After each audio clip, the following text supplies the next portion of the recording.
네, 최근 유병헌 재산을 두고 심상치 않은 움직임들이 포착되고 있습니다. 어떤 내막인지 짚어보겠습니다. 유성원 변호사, 이웅혁 건국대 경찰학과 교수, 그리고 정철진 경제평론가 나왔습니다. 안녕하십니까? 네, 안녕하세요. 네. 먼저 좀 가벼운 주제 알아보죠. 그 유병헌 현상금 5억 원. 예. 그게 결국은 그 매실밭 주인 박모 씨가 유병헌 시신을 신고를 했는데 한 푼도 못 받는 걸로 결론이 난 것 같아요. 예. 박 씨였죠? 예, 박모 씨로 돼 있는데, 예.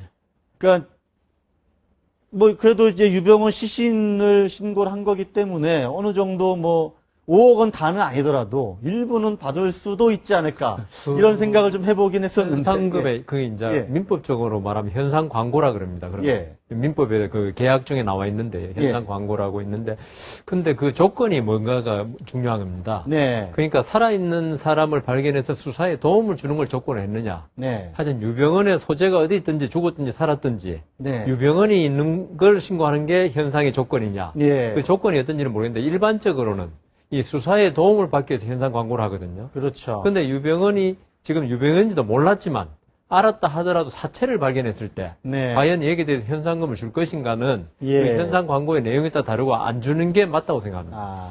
네, 그 보통 이제 그것이 현상금 심의 보상위원회가 있어서 위원회에서 이제 결정할 이런 사항인데요. 변호사님 말씀하신 대로 핵심은 수사에 얼만큼 결정적인 도움이 되었느냐 이 부분인데요.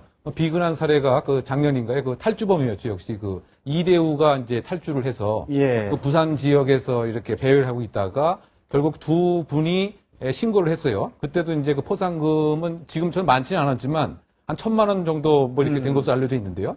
두 분이 이제 신고를 했어요. 근데 한 분은 어떤 폐가 쪽에 있는 것 같다. 이런 신고를 했고요. 또 두 번째 부분은 어떤 버스 정류성 근처에 있는 것 같다. 근데 두 번째의 그 내용은 정확하지 않았지만 이제 그 정보를 기초로 해서 이제 수사관을 파견을 해서 사실은 잡았어요. 그래서 이제 이 두 분에 있어서의 나름대로 누가 이제 받아야 되느냐.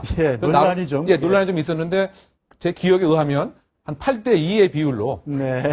그죠? 뭐 설령 정확하지 않은 정보도 그래도 수사관을 출동한 이런 수사에 도움이 됐다. 뭐 만약에 이번에 매실밭 주인 신고할 때 이게 유병헌 시신이다라고 신고를 했다면, 근데 그런 얘기 자체를 안 했던 거죠, 처음에. 이런 변사체가 있다라고 신고했는데 나중에 알고 보니까 유병헌 시신인 것으로 드러난 거. 뭐 신고 당시에 때문에 유병헌 아니에요? 이 정도 코멘트만 했어도 아마 어느 정도를 받을 수 있다. 이런 후문이 있습니다. 네, 그랬을 수도 있을 텐데 거기에 뭐 그때 그 얘기도 있었잖아요. 그 순천 별장에 거기 무슨 비밀 은신처가 있을 거다. 이렇게 내가 제보를 했는데 왜 그거 안 했느냐. 이 사람도 뭐 열심히 아마 그 배상금 그 청구를 했는지 모르겠는데 그분에 대해서도 그렇죠. 그 아니라 시신보다 더 못한 거죠, 사실은. 그러니까요. 네.